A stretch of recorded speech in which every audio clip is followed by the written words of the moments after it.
This is a short bite episode of Homeschool Together.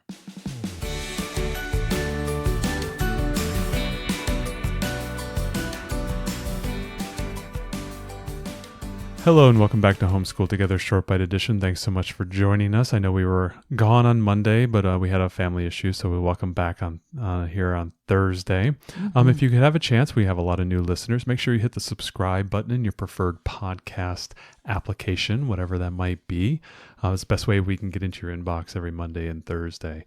Ariel, you're holding a box full of criminals, but they happen to be the feline the feline variety. So we have cat crimes in front of us. Yeah, this is a game from Think Fun. It says 8+, but our 7-year-old's playing this without any issue. Think Fun is basically a company that we've talked about before on a lot of games like Moneybags and things of that nature. Moneybags is actually learning resources. I always get the two confused. Yeah, Think Fun's got a lot of good stuff though too, and a bit more on the learny side than the just pure game side. So I really like Think Fun products.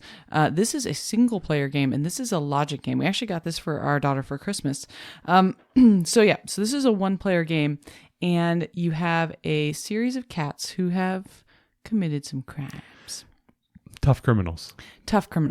So like, who tangled the yarn, or who let the bird out of the cage, or maybe ate the bird. I don't know. There's a missing bird. The bird is missing. Is there a milk one?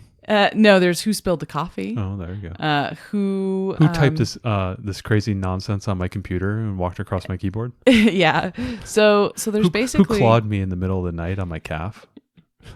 So there are 6 crimes that could have been committed, and then.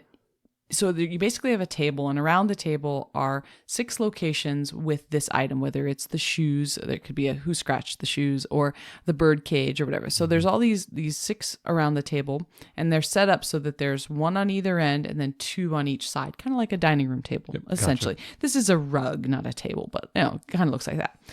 And next to each item, there's 2 different clues. There's like maybe a cat toy and some catnip, or there's a ball and a paw print or whatever. Okay. There's 2 like identifiers next to each. Those are clues, and they're next to each of these. So what happens is, and then there are 6 cats.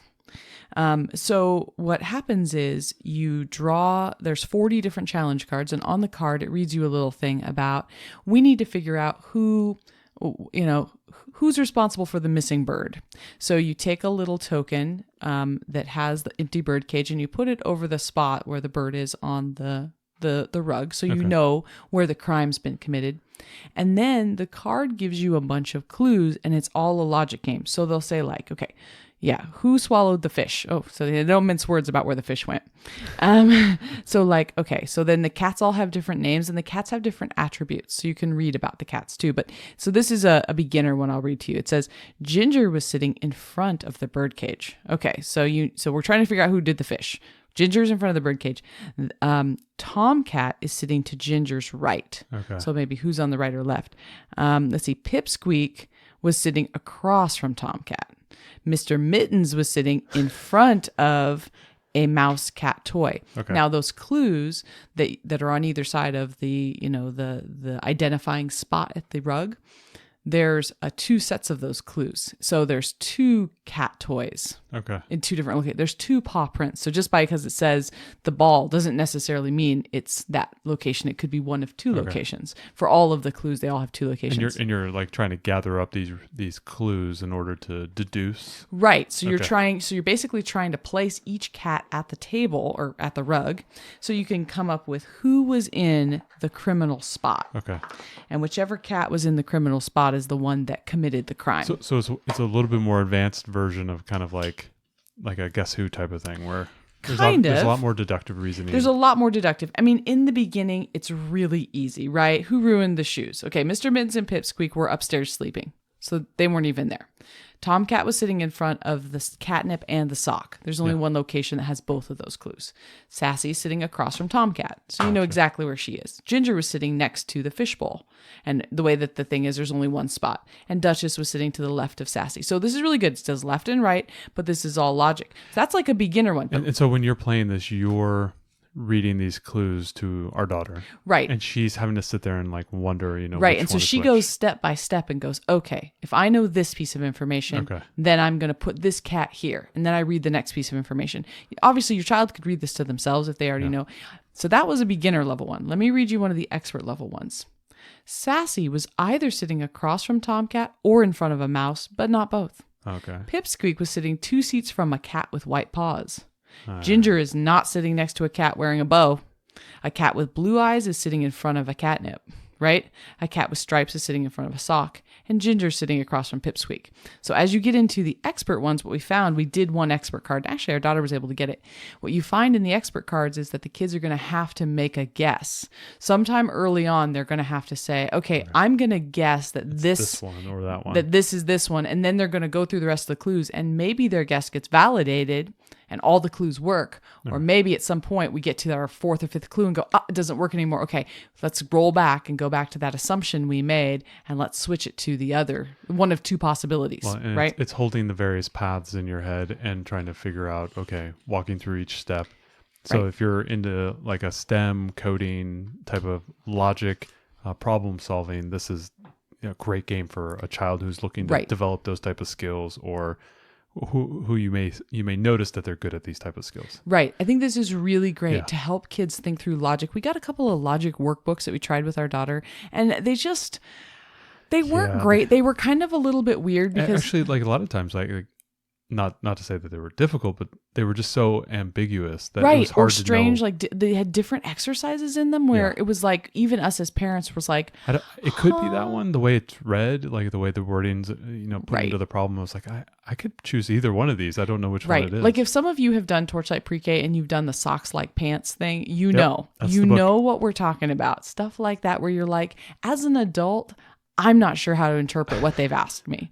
I'm sure the logic's not that difficult, but I'm not exactly sure what's being asked because they switch the exercises so much. What's nice about this is it's just very straightforward, right? It's those people who were fired for writing terrible multiple choice questions.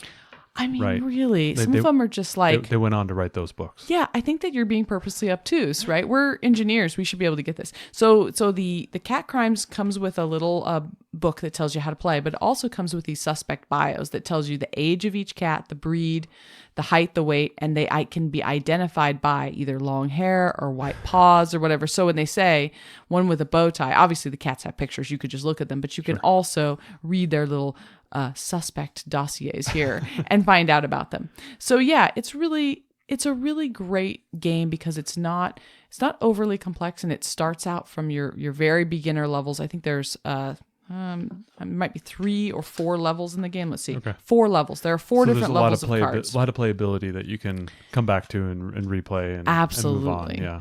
And it could be fun as an It's adult. one of these games that has like the challenge cards. We've seen this with the maze games that we have, Mm-hmm. the gravity maze, the laser maze, those type of things where they're trying to solve a problem.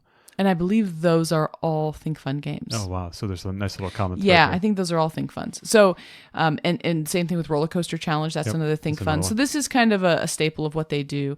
There is a Dog Crimes as well that I've heard of that it's probably really good. I've heard of this for a long time and I really wanted to try it. And I was waiting until our daughter was old enough to understand it. I think this is great. There's 4 different levels, so you can just start really easy if you want. And our daughter got a real sense of accomplishment. Every time I'd read something, she'd have to be like, okay, she'd think for a second. All right, if he's there, that must mean he's here, That's right. You could see her like Really the thinking through gears, it, yeah. like everything locking into place. And it's something that we like to play with a gaming couple that we play with pretty often are the unlocked games. And I don't know if people we love those. have played those, but it is a problem solving maze. Sometimes it's maze designed, but it's really just taking these cards and figuring out a puzzle in front. And a lot of times there's reasoning and you got to think through the clues that you're given.